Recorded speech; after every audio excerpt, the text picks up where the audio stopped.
अस्सलाम वालेकुम, welcome to debate. मैं हूं ईसा नकवी। सियासी अदम इस्तेहकाम के बीचों बीच एक मरतबा फिर रास्ता निकलता हुआ दिखाई दे रहा है। माजी में बहुत मरतबा हमने देखा कि हुकूमत और अपोजिशन यानी तहरीक इंसाफ और मुस्लिम लीग नवाज़ एक दूसरे के साथ मुज़ाकरात के अमल में मसरूफ़ नज़र आए, लेकिन उसका कोई नतीजा नहीं निकला। लेकिन एक मरतबा फिर गुज़श्ता 2 दिनों से हुकूमत ये बात शद्दुमद से कर रही है कि अगर पाकिस्तान तहरीक इंसाफ 9 मई के वाक़यात पर मुआफ़ी मांग ले सिद्क़े दिल से, तो फिर रिहाई की कोई राह निकल सकती है इमरान खान की। इस हवाले से राना सनाउल्लाह साहब बड़े एक्टिव नज़र आते हैं। गुज़श्ता 2 रोज़ से वो इस हवाले से बयानात दे रहे हैं। गुज़श्ता रात उन्होंने नदीम मलिक साहब के शो में जो गुफ्तगू की, उसका ज़रा एक हिस्सा सुनिए। इससे पहले जब भी पाकिस्तान तहरीक इंसाफ से यह सवाल किया जाता था कि क्या पाकिस्तान तहरीक इंसाफ और इमरान खान 9 मई के वाक़यात पर माफ़ी मांगेंगे, तो फिर कोरा इनकार कर दिया जाता था। लेकिन हैरानकुन तौर पर अब इनकार भी किया जा रहा है, लेकिन एक गुंजाइश निकलती हुई नज़र आ रही है। सलमान रकम राजा, सेक्रेटरी जनरल पाकिस्तान तहरीक इंसाफ, उन्होंने इस हवाले से बड़ी हैरानकुन गुफ्तगू की, सुनिए। अब अहम तरीन सवाल यह है कि क्या ये हुकूमत की ऑफर सीरियस है और क्या पाकिस्तान तहरीक इंसाफ अब जो पॉजिटिव वाइब्स देती हुई नज़र आ रही है, इससे कोई एक नतीजा निकल पाएगा। गुफ्तगू करने के लिए मेरे साथ मौजूद हैं बैरिस्टर अकील मलिक साहब, वज़ीर मुमलिकत हैं लॉ एंड जस्टिस के हवाले से। Thank you so much barrister साहब for joining me on the show. पहले तो मुझे ये बताइएगा कि राना सनाउल्लाह साहब ने अचानक से एक मरतबा फिर वो बात दोहराना शुरू की है जो शायद चंद महीने से आप लोगों की गुफ्तगू से ख़त्म हो चुकी थी। क्या हुकूमत इस हवाले से संजीदगी से गौर कर रही है कि एक सियासी अफ़ाम तफ़हीम के लिए, सियासी इस्तेहकाम के लिए दोबारा से तहरीक इंसाफ की तरफ हाथ बढ़ाया जाए? बिस्मिल्लाहिर्रहमानिर्रहीम। इसका बहुत बहुत शुक्रिया। देखें, सबसे पहली जो आपने जिस तरफ इशारा किया है, जिस बात की तरफ, तो मैं ये ज़रूर कहूँगा कि राना साहब खुद इसकी वजाहत दें कि वो क्यों इस तरफ जो है वो इशारा कर रहे हैं। वो उनको खुद एक्सप्लेन करना चाहिए। मैं नहीं समझता जो तमाम तर मामला है इसके ऊपर किसी भी किस्म की जो है वो नरमी या कोई एक ऐसा खाना जो है वो रखा जाएगा कि शायद कोई किसी किस्म का रिलीफ मिल जाए and so on so fourth. मैं नहीं समझता कि ये माफ़ी किसी रिलीफ की राह जो है वो हमवार कर सकती है। मैं ये जरूर आपको कहूं कि आपने तो मामला ही खत्म कर दिया। आप बिल्कुल मुख्तलिफ बात कर रहे हैं जो राना सनाउल्लाह कर रहे हैं, और राना सनाउल्लाह कैबिनेट में ऑब्वियसली वज़ीर आज़म के सियासी मुशीर हैं। आपको लगता है कि वो अपने तौर पर ये बात कर रहे हैं? देखिए, मैं अब इसकी तो मेरे पास तो कोई इसका कमेंट नहीं है कि वो किस हवाले से बात कर रहे हैं। हाँ, हमारी जो पार्टी की और हुकूमत की जो पॉलिसी वाज़े है, और हमने एक नहीं 12 मरतबा हर दफ़ा कहा, और राना साहब ने भी यही बात की। उन्होंने क्या बात की? उन्होंने कहा जी माफ़ी मांगने के हवाले से। तो हमने यही कहा कि किसी ज़ाती हवाले से नहीं, कोई शर्म, कोई नदामत, कोई जो है अपने किए पे अफसोस, ये तो होना चाहिए। 9 मई तो एक ऐसा अफसोसनाक वाक़या है जिसपे मतलब CCTVs भी मांगे गए, वो भी दे दिए गए। बाकी तो इनकी अपनी एमेचर वीडियोस बनी हुई थी, तस्वीरें थी। इनके अपनी पार्टी के लोग डिनाई नहीं करते, इनका अपना पार्टी का CM डिनाई नहीं करता। तो इसके बाद भी मैं समझता हूँ कि अगर नदामत नहीं है, शर्म नहीं है, या अफसोस नहीं है अपने किए पे, तो माफ़ी कौम से अगर नहीं मांगना चाहते तो फिर देन सो बी इट। फिर तो मैं नहीं समझता कि सियासी हवाले से या इवन अदरवाइज दीगर माशी हवाले से भी जो है। आप गुफ्तगू के एक हिस्से पर बात कर रहे हैं। यहाँ मुआफ़ी के आगे भी बात की गई है। वो बात यह है कि अगर मुआफ़ी मांग ली जाती है तो रिहाई की सूरत निकल सकती है। ये बात कहाँ से आ गई? रिहाई की सूरत कैसे निकल सकती है? ये तो राना साहब खुद ही एक्सप्लेन कर सकते हैं। हम तो लॉ मिनिस्ट्री में जो बैठे हैं, हम तो आइन और कानून के पाबंद हैं, और हमें तो आइन और कानून की ही उस हवाले से या उसकी स्पिरिट से या उसकी नज़र से तमाम तर मामलात को देखना होता है। और अदालतें हैं, अदालतों ने डिसाइड करना है। हाँ, प्रोसिक्यूशन से विड्रॉ करना पहली तो बात है कि 9 मई के मुकदमात में स्टेट जो है वो उसका तीसरा हिस्सा भी है गुफ्तगू का, वो भी अगर उस पर भी आप बात करें तो उस तीसरे हिस्से में उन्होंने क्या कहा था? उन्होंने कहा कि डायरेक्टली जो है वो स्टेट मुद्दई है जी। तो डायरेक्टली एक स्टेट या एस्टैब्लिशमेंट को उन्होंने कहा कि वो मुद्दई हैं। जब वो मुद्दई हैं तो मैं नहीं समझता कि कोई विड्रॉल फ्रॉम प्रोसिक्यूशन हो सकता है इतने बड़े साने के बाद। ज़ाहिरी बात है कि अदालतें हैं, अदालतें अपना काम करेंगी, अदालतें काम कर रही हैं। ATA जो एंटी टेररिज्म कोर्ट्स हैं, ATC, वो बिल्कुल काम कर रही है, वो वाज़े है।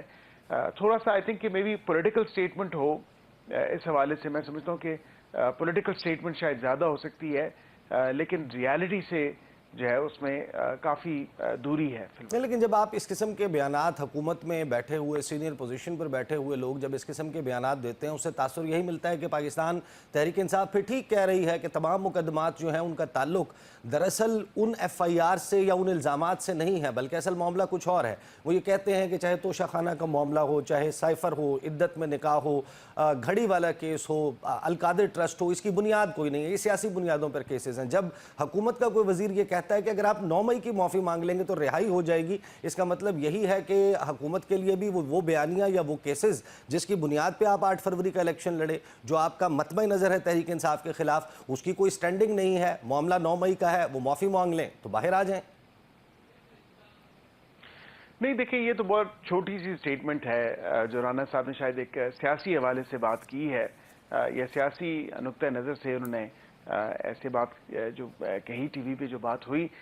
मैं समझता हूँ कि इस मुल्क के एक ऐसे वज़ीर आज़म भी गुजरे हैं जिन्होंने जर्मनी और जापान के बॉर्डर भी मिलाए। आई थिंक वो ज़्यादा एम्बैरेसिंग है उस वक़्त की हुकूमत के लिए, और दीगर जो मामलात हैं वो तो आपके सामने ही हैं। मैं ये इस किसी बहस में नहीं पढ़ूंगा ईसा नकवी साहब कि यहाँ पे मैं बसीयत एक कानून का तालिब इल्म होने के नाते और जो मेरे पे जिम्मेदारी है काबीना में भी, तो मैं तो आइन और कानून की बात करता हूँ और स्ट्रिक्टली उसी कोड को फॉलो करते हुए, उसी को ट्रू लेटर एंड स्पिरिट में फॉलो करते हुए तो हमें तमाम तर मामला देखने पड़ते हैं, whether at the ministry as well, या हुकूमत में, या पार्लियामेंट के अंदर, या अदालतों के अंदर, तो वो क्रॉस द बोर्ड है। तो मैं तो ये इस चीज़ पे मुझे नहीं समझ आती कि किस तरह रिहाई हो सकती है। रिहाई तो ज़ाहिरी बात है कि आइन और कानून के मुताबिक ही होगी। सस्पेंशन है, हाँ, जो उनको सजाएं हुई हैं वो उन्होंने सस्पेंशन की अपनी दरख्वास्तें भी दायर कर रखी हैं। अब अगर इज़्ज़त माब जज साहिबान समझते हैं कि उनकी सेंटेंस को या उनकी सज़ा को सस्पेंड कर दें जब तक अपील नहीं सुनी जाती, तो ज़ाहिरी बात है वो हो सकता है। तो आप मुझे कानून में तो उसकी गुंजाइश मौजूद है। आप मुझे कंफर्म कर सकते हैं इस बात का कि ऐसी कोई डिस्कशन काबीना के लेवल पर, हुकूमत के लेवल पर, कम से कम पॉलिटिकल लेवल पर with in your parties ranks नहीं चल रही कि तहरीक इंसाफ को इंगेज करना है, उनसे मामलात को दुरुस्तगी की तरफ लेकर जाना है? क्योंकि रिएक्शन में सलमान अकरम राजा तो कह रहे हैं कि एक बड़ा प्रोसेस कर लें, बैठ जाएं, 9 मई भी शामिल कर लें, 8-10 और चीज़ें शामिल कर लें। उनके कहने का मकसद है कि आप नो कॉन्फिडेंस मोशन जिस तरीके से आया वो भी शामिल कर लें, 25 मई भी शामिल कर लें, 3 नवंबर भी शामिल कर लें, 8 मार्च 2023 भी शामिल कर लें, और फिर फरवरी 8 2024 का इलेक्शन भी शामिल कर लें। सब पर बात कर लें, हम अपने हिस्से की माजरत या अपने हिस्से की सफाई दे देते हैं, आप अपने हिस्से की दे दें। यहाँ तो बात उसके रिएक्शन में बहुत आगे बढ़ गई है। आई होप कि आपने 25 जुलाई 2018 का इलेक्शन भी इसमें शामिल किया हो। वो तो आपने शामिल करवाना है, मैं आपको वो कोट कर रहा हूँ जो सलमान अकरम राजा साहब ने बात की। नहीं, वो तमाम तर चीज़ें हमारे, देखें वो तो अब वो बताएंगे ना, वो उन्होंने तो 5-7 चीज़ें कही हैं, and I think black and white नहीं कही, ये तमाम तर चीज़ें उन्होंने नहीं कही। उन्होंने कहा कि बिल्कुल जो है इसके नेशनल सिक्योरिटी के हवाले से या सिक्योरिटी सिचुएशन के हवाले से बिल्कुल होना चाहिए, और 6-8-10 चीज़ें और हैं जो वो होनी चाहिए। वो 6-8-10 चीज़ें तो आपने खुद ही एक्सप्लेन कर दी, जो कि उन्होंने शायद इतना वाज़ेह तौर पे नहीं कहीं वो गाहे बगाहे कहते रहते हैं, तो उस मैसेज के ऊपर I am just quoting him.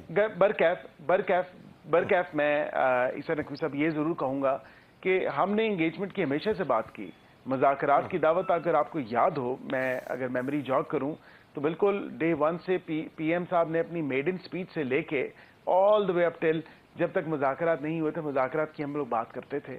हम यही कहते थे कि मुज़ाकरात होने चाहिए, मुज़ाकरात होने चाहिए, और उसके बाद मुज़ाकरात हुए भी, और उस मुज़ाकरात से राह फरार किसने इख्तियार की? This is also a factual thing. ये भी एक फैक्ट है ना कि मुज़ाकरात से राह फरार इख्तियार की PTI वालों ने, उन्होंने कहा नहीं ये तो दे ही नहीं सकते जो हमें चाहिए। इसी तरह फिर आज भी मुज़ाकरात की और कॉन्फिडेंस बिल्डिंग मेजर्स की और इंक्लूसिवनेस की अगर बात की जाए तो पार्लिमानी कमेटी का इजलास था, तमाम अपोजिशन जमातों को बुलाया गया था जो पार्लियामेंट के अंदर मौजूद थी।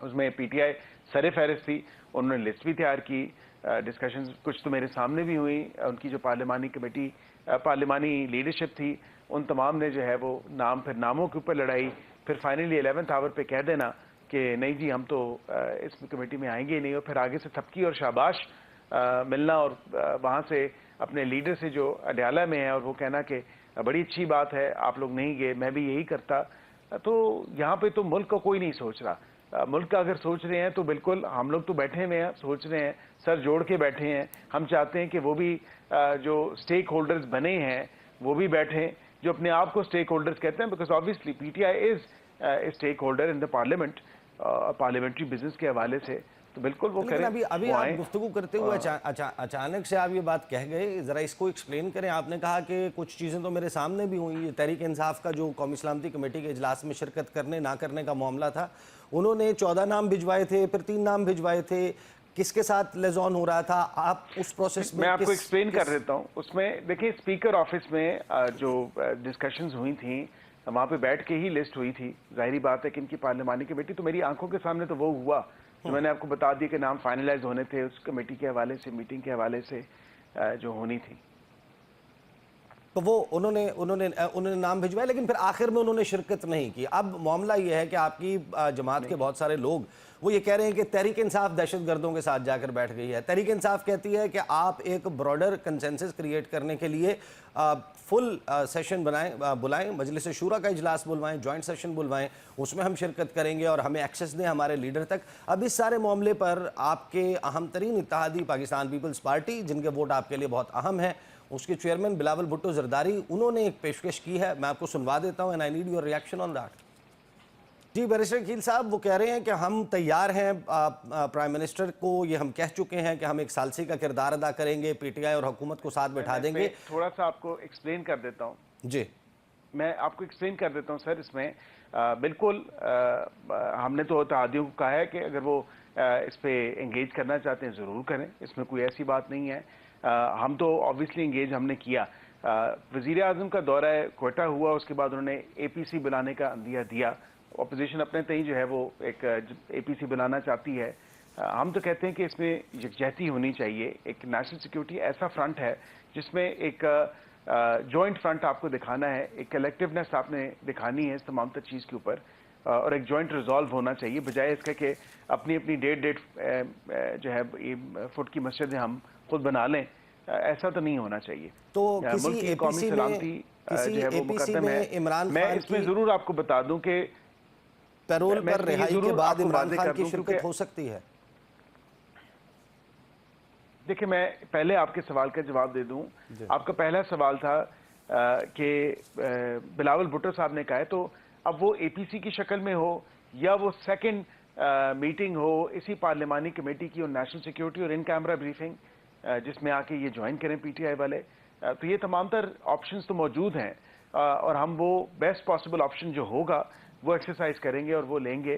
पेरोल की जहाँ तक आपने बात की, देखें लीगली तो पॉसिबल है, बट आई डोंट थिंक कि इस सिचुएशन में उनकी अपनी सेफ्टी एंड सिक्योरिटी को देखते हुए जो है ये ख्वाहिशात तो बहुत ज़्यादा की जाती है पीटीआई की तरफ से, पेरोल पे रिहा कर दें, जमानत दे दें, तो फिर एक तरफ तो कहते हैं कि डील नहीं मांग रहा, वो टफ से मस नहीं हो रहा, वो इनके लिए वबाल जान बन चुका है, यही कहा जाता है ना। तो दूसरी तरफ क्यों कहा जाता है पेरोल पे रिहा कर लें, उसकी जो है खतूत लिखे जा रहे हैं and so on so fourth.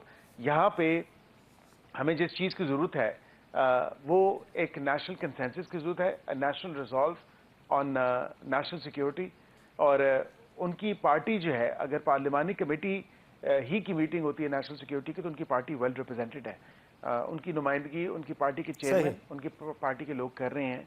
और अगर फिर भी बहुत ज़्यादा ख्वाहिश और इसरार की गई, तो जिस तरह सुप्रीम कोर्ट में वीडियो लिंक के थ्रू उनकी वो पॉसिबल हुई थी, तो वो अगेन मेरी ज़ाती राय है कि वो एग्जिस्ट पॉसिबिलिटी करती है कि वीडियो लिंक पे ले लें जी, इनकी ये भी चलें, ख्वाहिश जो है वो पूरी हो जाए और ये जिद भी इनकी जो है वो ख़त्म हो जाए, क्योंकि मुल्क की कौमी सलामती का मामला है। सही, बहुत बहुत शुक्रिया। बैरिस्टर अकील हमारे साथ मौजूद थे। इमरान खान की सेफ्टी और सिक्योरिटी को मद्देनज़र रखकर वो कह रहे हैं कि ये शायद मुमकिन नहीं है कि उनकी पैरोल पर रिहाई हो और वो इस इजलास में शिरकत करें, लेकिन हैरानकुन तौर पर बैरिस्टर अकील दो बड़ी बातें कर गए हैं। वो ये कह रहे हैं कि वीडियो लिंक के ज़रिए इमरान खान की शिरकत एक कौमी सलामती कमेटी या फिर एक ऐसे इजलास में जो ऑल पार्टीज़ कॉन्फ्रेंस होगी जिसमें तमाम सियासी जमातों की नुमाइंदगी होगी, वो मुमकिन है। लेकिन साथ ही राना सनाउल्लाह साहब जो ये कहते हुए नज़र आ रहे हैं कि 9 मई पर माफ़ी मांग लें, तो रिहाई की कोई सूरत निकल सकती है। ये गालिबन राना साहब की ज़ाती राय है। अब तक के लिए आप ब्रेक लेंगे, ब्रेक से वापस आएंगे, गुफ्तगू का सिलसिला जारी रहेगा। Welcome back after the break. Programme के आखिरी हिस्से में मुझे स्टूडियोज़ में ज्वाइन कर रहे हैं जनाब रियासत आज़ाद साहब, माहिर कानून हैं, और माहिर कानून जनाब हाफिज़ एहसान खोकर साहब हमें स्काइप के ज़रिए ज्वाइन कर रहे हैं। मामला है मौजूदा सियासी मंजरनामे पर। 2-3 बड़ी अहम गुफ्तगू हो चुकी हैं। आपने लास्ट सेगमेंट में भी देखा, बैरिस्टर अकील साहब वज़ीर मुमलिकत बराए कानून और इंसाफ, वो ये कह रहे हैं कि हो सकता है कि ये राना साहब की ज़ाती राय हो, लेकिन ये बयान बहरहाल मौजूद है कि अगर इमरान खान 9 मई के ऊपर या तहरीक इंसाफ इसके ऊपर माजरत कर लेती है, माफ़ी मांग लेती है, तो इमरान खान की रिहाई अमल में लाई जा सकती है।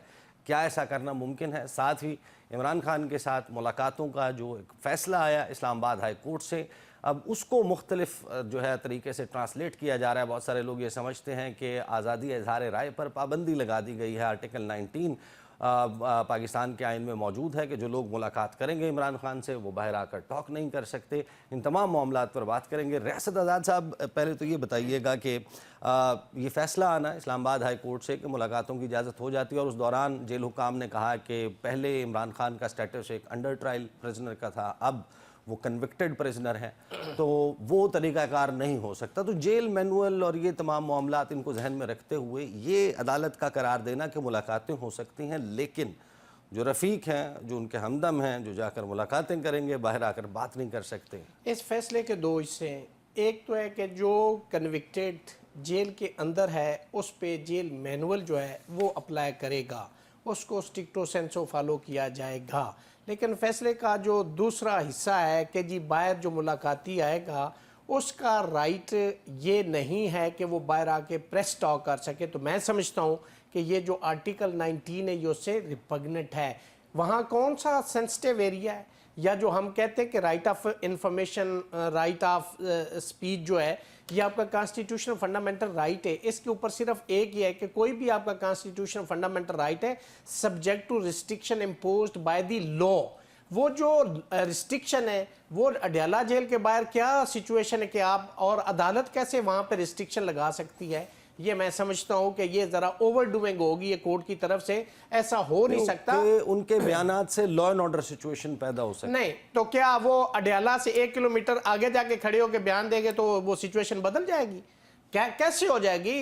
पाकिस्तान के अंदर एनीवेयर आपका ये राइट है वो यूजर्प नहीं किया जा सकता, उसको अंडरमाइन नहीं किया जा सकता, उस पर पाबंदी नहीं लगाई जा सकती। मुलाकात करने के लिए जेल मैनुअल है कि उसके मुताबिक कोर्ट के सारे वो जो जेल है उसके अंदर मामला चलेंगे। लेकिन जब आप बाहर आ गए तो आप एक सिटीजन आज़ाद शहरी, आपको वो तमाम जो आइन के अंदर 8 से 28 आर्टिकल है वो आपका हक है, आप उसको अवेल करें। कोई बंदा उसको ऊपर पाबंदी नहीं लगा सकता। आपकी अंडरस्टैंडिंग ये है कि अदालत का कहना ये है कि आप अडयाला जेल के एन बाहर टॉक नहीं कर सकते, बाहर आने के बाद पार्लियामेंट के सामने टॉक शोज में बैठकर अपने ट्विटर से वो सब कुछ कर सकते हैं। ये कोर्ट पाबंदी लगा ही नहीं सकती। मैं बड़ी कैटेगोरिकली स्वीपिंग ये स्टेटमेंट दे रहा हूं। ये कोर्ट का मैंडेट ही नहीं है कि वो ये कहे कि जी कोई भी शख्स अंदर जाके जेल में मिले और बाहर आके बात नहीं करेगा। क्यों? ये कोई मुल्की राज है जो बाहर आके वो उस पर बात नहीं कर सकते? कोई सेंसिटिव मामला है, कोई प्रिविलेज कम्युनिकेशन है, क्या है भाई? ये हर शहरी का हक है। वो सियासी लोग हैं, उनको आप अंडरमाइन नहीं कर सकते, उस पर आप पाबंदी नहीं लगा सकते। जहां चाहे जैसे चाहे वो बात कर सकते हैं। सिर्फ restriction impose by the law. अगर कोई रिस्ट्रिक्शन ऐसी लॉ के अंदर है तो फिर जजमेंट के जरिए किसी को आप पाबंद नहीं कर सकते।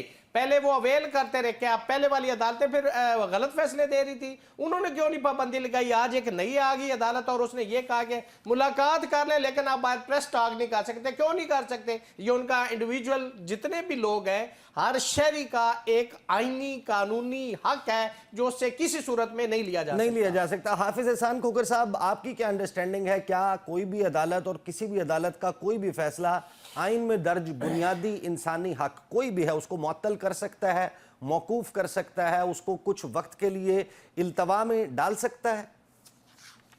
बिस्मिल्लाहिर्रहमानिर्रहीम। ईसा, आपने जितना भी इंट्रो दिया है या भी आजाद साहब ने बोले, 3 एस्पेक्ट्स हैं इस केस के। एक इसका एस्पेक्ट है आर्टिकल 19 ऑफ द कॉन्स्टिट्यूशन, जिसके अंदर बिल्कुल है कि फ्रीडम ऑफ एक्सप्रेशन जो है, फ्रीडम ऑफ एक्सप्रेशन जो है, या आपका आर्टिकल 19A जो है वो एक्सेस टू इंफॉर्मेशन जो है, वो subject to law and limitations मौजूद है। लेकिन इस केस को आप थोड़ा सा और कॉन्टेक्स्ट के अंदर देखें कि कहाँ वो ऑर्डर आया है कि जिसके अंदर कहा गया है कि जी आप बाय प्रेस टॉक नहीं कर सकते। एक 26 आपकी पिटीशन मुख्तलिफ वहां पे पेंडिंग थी, उसको उन्होंने कंसोलिडेट किया और उस कंसोलिडेट के अंदर एक वे फॉरवर्ड आया और उस वे फॉरवर्ड के अंदर ये आया कि जी एक जो नाम है वो उनके पार्टी के जनरल सेक्रेटरी देंगे। और जब बात की आई कि जी बाहर जो है वो एक जमघटा जब इकट्ठा होता है और उससे प्रॉब्लम आती है, और कई दफा आपने देखा कि ये पीटीआई के लोग जो है वो आपस में लड़ते रहे हैं, कभी लॉयर्स लड़ते रहे हैं, कभी एक टॉक दूसरा कर रहा है, वो लड़ता रहा है, तो वो तो आपके सामने है। और वहां के ऊपर जो उस ऑर्डर के अंदर अंडरटेकिंग दी गई है वो पार्टी के जनरल सेक्रेटरी ने दी है कि जी ठीक है हम बाहर जो है वो डयाला जेल के बाहर प्रेस टॉक नहीं करेंगे। तो सारी का सारा चीज अदालत के ऊपर जो डालना इस चीज का जी अदालत ने पाबंदी, अदालत ने बिल्कुल पाबंदी नहीं लगाई। आपके सामने वो ऑर्डर है, उस ऑर्डर के अंदर किस जगह लिखा हुआ है? ऑर्डर तो वो होता है कि जो यूनिलैटरली एक जज जो है किसी चीज को डिस्पोज करते हुए एक ऑर्डर कर देता है और आप उस पर बहस करें। लेकिन जब जज की ऑब्जर्वेशन आई और पीटीआई के जनरल सेक्रेटरी जो इस वक्त हैं वो लॉयर है, वो उन्होंने कहा जी कि हम बाहर नहीं जाके करेंगे, हम किसी और जगह करेंगे। उन्होंने कहा जी ठीक है। तो जब अंडरटेकिंग पीटीआई का जनरल सेक्रेटरी देता है, जज उसके अंदर एक अथॉरिटेरियन ऑर्डर उसके अंदर पास नहीं करता, तो आर्टिकल 19 को इतना स्ट्रेच करके हम कह रहे हैं कि जी आर्टिकल 19 आर्टिकल 19 तो तब आएगा या आप जब बहस उसके ऊपर करेंगे कि जब अदालत एक फैसला करे और आपको अच्छा लगे या ना लगे उसके ऊपर आप उसकी कॉन्स्टिट्यूशन इंटरप्रिटेशन करें। बट एक प्रोसीडिंग जो है वो सारी की सारी बेस कर रही है उस इशू को रिजॉल्व करने के अंदर, और उस इशू की अंडरटेकिंग जो है वो पीटीआई का जनरल सेक्रेटरी कह रहा है। तो मैं ये समझता हूं कि हमें स्ट्रेचिंग करके हर चीज के अंदर जो है लॉ के अंदर जो है वो पॉलिटिक्स को नहीं लेके आना चाहिए। एक अच्छा फैसला उन्होंने किया है, पीटीआई के जनरल सेक्रेटरी या पीटीआई एज ए पार्टी उन्होंने एग्री की है। आज मीटिंग्स हो रही है और वहां पर भी आपने देखा कि झगड़ा शुरू हो गया है कि उन्होंने कहा जी मेरे नाम के अलावा जो है वो अंदर जा नहीं सकता। तो किस जेल मैनुअल के अंदर लिखा हुआ है कि जी बाहर का एक बंदा जो है वो नाम देगा तो जेल सुपरिटेंडेंट उसको ऑन करेगा? लिखा तो ये है कि अंदर वाला शख्स जो है अगर को मिलने आता है तो वो अगर उसका टाइम लिमिट है तो वो उसको इजाजत देता है तो वो आ जाता है, और अगर वो नहीं मिलना चाहता तो आप वो बाहर वाला बंदा ये नहीं कह सकता जी मैं उसे मिलना चाहता मैं हूं। डिसाइड करूंगा। अदालत ने अगर फैसिलिटेट कर दी है कि वो 6 की है, अब वो 7वां एक जाना चाह रहे हैं, आपके सामने टिकट चल रहे होंगे कि जिसके अंदर कहा है कि नहीं जी मैं नहीं। तो मेरा ये ख्याल ये है कि जो पीटीआई जो है उसको इन छोटी छोटी इश्यूज पे अंदर जाने की बजाय बड़े जो पॉलिटिकल फैसले हैं या लीगल फैसले हैं उनकी तरफ जाना चाहिए और एक डिसीजिव स्टेप लेना चाहिए पाकिस्तान के अंदर एक पॉलिटिकल प्रोसेस के अंदर शामिल होने का।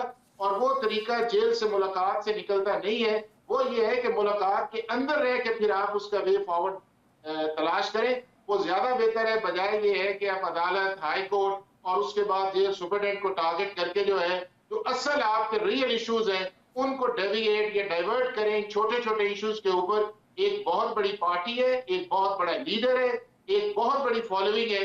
तो मेरा ख्याल है कि उस कॉन्टेक्स्ट के अंदर अगर पीटीआई अपने आप के फैसले करेगी तो उनके लिए जो है पॉलिटिकल स्पेस भी ज्यादा आएगी और उनके लिए एक्सेप्टेबिलिटी जो है कि जिसके अंदर एक चीजों को जेल करके आगे जाना है वो भी उसके अंदर एक बेहतरी आएगी। खोखर साहब ये आप किसका कह रहे हैं? बहुत बड़ी पार्टी है, बहुत बड़ा लीडर है?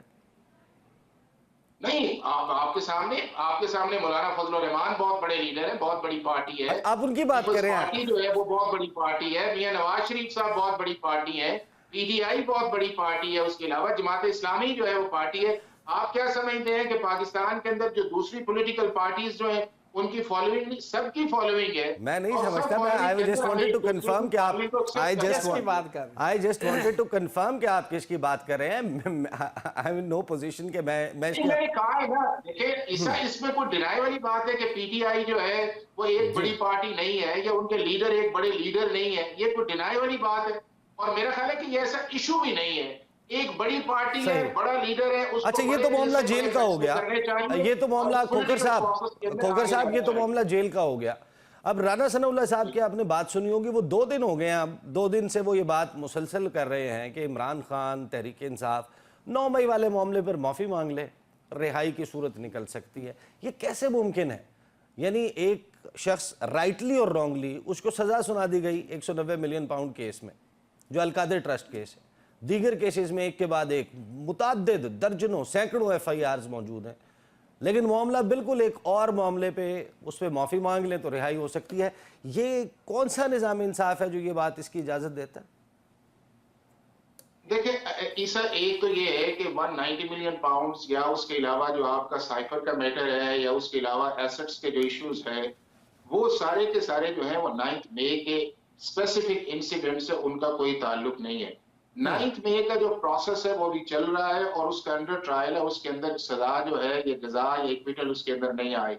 लेकिन दूसरा ये है कि पॉलिटिकल लोग पॉलिटिकल बात तो करते हैं, ये तो इसमें तो दो राय कोई नहीं है कि 9 मई के अंदर मैं आप सब और इवन पीटीआई के चेयरमैन ने भी उसकी मजम्मत की है कि 9 मई को जो हुआ है वो अच्छा नहीं हुआ। अब अगली चीज ये है नहीं, वो पॉलिटिकल बात नहीं कर रहे ना, वो ये कह रहे हैं कि इस मुकदमे की रियासत की मुद्दई रियासत है और DGISPR जब कोई बात करते हैं वो बड़ा नाप तोल कर सोच समझ कर करते हैं। उनकी तरफ से भी कहा गया है तो वो दोहरा रहे हैं, वो कह रहे हैं कि अगर सिद्के दिल से माफ़ी मांग ली जाए तो रिहाई हो सकती है। मैं आपके पास आता हूँ रियासत आज़ाद साहब। मुझे एक सेकंड दीजिएगा, मुझे ये बताएं कि अगर एक ऐसा इंसिडेंट हुआ है और उस इंसिडेंट के अंदर एक पॉलिटिकल पार्टी जो है उसके लोग जो है वो वहां पे गए हैं, वो 60 से ज्यादा मुकामात पे गए हैं, डिस्ट्रक्शन आई है, अगर उस चीज को आपने इस खत्म करना है और उसके अंदर एक जेन्युइनली आप ये कहते हैं कि हमारे से इस मामले के अंदर गलती हुई है, तो इसमें कौन सी ऐसी चीज है कि जो अना का मसला बना के जो है वो एज ए पॉलिटिकल पार्टी भी आप अपने आप को डिस्ट्रक्शन की तरफ लेके जा रहे हैं, मुल्क के अंदर पॉलिटिकल इंस्टेबिलिटी भी नहीं आती और आप इंस्टीट्यूशंस के अंदर जो है वो एक राइवलरी मोड के अंदर आते हैं, तो कौन सा वाइज आदमी है जो ये एडवाइस करे कि ठीक है। खोखर साहब मेरे साथ रहे, मुझे ब्रेक पर जाना है। ब्रेक से वापस आते हैं, गुफ्तगू का सिलसिला जारी रहे।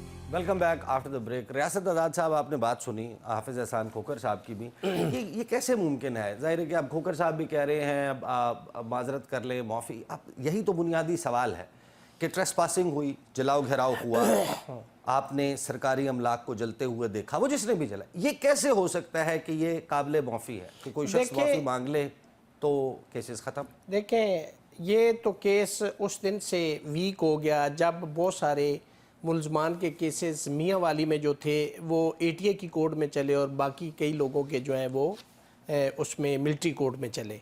यानी एक ही जुर्म दो जगह पे ट्राई हुआ, तो वो उसके अंदर ये जो एक चीज़ है ये सामने आई कि उससे उसकी जो तकवीत जो पहुंचनी चाहिए थी वो उसको नुकसान हुआ कि उनका जो नैरेटिव था कि ये इस तरह का मिलिट्री कोर्ट में ही ट्रायल होगा, तो उसमें ये एक चीज़। दूसरी बात बड़ी इंपॉर्टेंट है, अगर 780A भी हो तो वो नॉन कंपाउंडेबल ऑफेंस है और अगर मिलिट्री कोड में भी है तो वो नॉन कंपाउंडेबल है, ना काबिले राजी नामा जुर्म है। फिर जो मिलिट्री एक्ट 1952 उस आर्मी एक्ट 1952 उसके अंदर ये प्रोवाइडेड है कि कौन शख्स माफ़ी दे सकता है। वो उसके अंदर प्रोवाइडेड है कि जी वो चीफ ऑफ आर्मी स्टाफ दे सकता है, वो फेडरल गवर्नमेंट दे सकती है, या जिसको chief of army staff authorise करें वो माफ़ी दे सकते हैं। और फिर CRPC की अगर हम बात करें, आम जो जनरल लॉ है ताज़ीरात पाकिस्तान के तहत, तो उसके अंदर 494 CRPC है कि जो हेड ऑफ प्रोसिक्यूशन होता है वो उसको विड्रॉ कर सकता है। लेकिन एक वो शख्स जो ना तो प्रोसिक्यूशन का हेड है, ना वो फेडरल गवर्नमेंट है, उसके पास अख्तियार है, वो ये कह दे और सिंपली आज उसने कहा कि माफ़ी मांग ले, कल को वो कह दे कि जी ये मेरी कंडीशन है, ये को पूरी कर दे, तो उसके केसेस ख़त्म हो सकते हैं। ऐसा नहीं हो सकता। Law required a thing to be done in that manner which has been prescribed by the law. जो कानून कहता है वैसे ही होगा। दो सूरतें हैं, या तो केस वापस ले लिया जाए, जैसे आम 780 494 के तहत हेड ऑफ प्रोसिक्यूशन उसको विड्रॉ कर ले, या ये वहाँ पे 265K है ये फाइल करते हैं जो मुलजमान है और स्टेट या प्रोसिक्यूशन जाती है, मुदई जो है वो जाके तो उसको कहते हैं कि हम प्रेस नहीं करते, तो इस सूरत में कोर्ट ऑर्डर कर सकती है। या दूसरी है कि जी ये उसको अपोज ही नहीं करते और वो सर्टेन ग्राउंड्स लेके कहते हैं कि ये केस प्रोसीडेबल नहीं है, एविडेंस नहीं है, डेफिशिएंट एविडेंस है, इसमें there is no chance of conviction. तो ऑन दीज ग्राउंड्स अगर वो 265K लगाते हैं आम कोर्ट के अंदर तो उस पर इक्विटल हो सकती है। और वहाँ पे मैंने जैसे आर्मी एक्ट का 1952 का जिक्र किया, उसके अंदर जो ऑथोराइज पर्सन है कि जो माफी दे सकता है, उसके अलावा आउट ऑफ कोर्ट किसी की माफी देने या ना देने से ये केसेस खत्म नहीं हो सकते। नहीं, लेकिन हमने तो देखा है ना कि मरकजी मुलजिम करार दिए गए थे मुराद राज साहब, फरूख हबीब वो तो साहब, माफी में आपने फयाजुल हसन बेतहाशा, चौहान हो, वो हसन तो उमर साहब आपने हो। ईसा देखे बेतहाशा, यही तो केस है। इसी पे ही तो ये हम कहते हैं कि ये केसेस मैलस पे मबनी है कि वही लोग जो आपके मेन मुलजम थे उन्होंने माफी मांगी, आपने छोड़ दिया। Under what law? आपने आर्मी एक्ट 1952 को फॉलो किया जिसके मैंने नाम गिनवाया कि वो उनको माफी दे सकते हैं।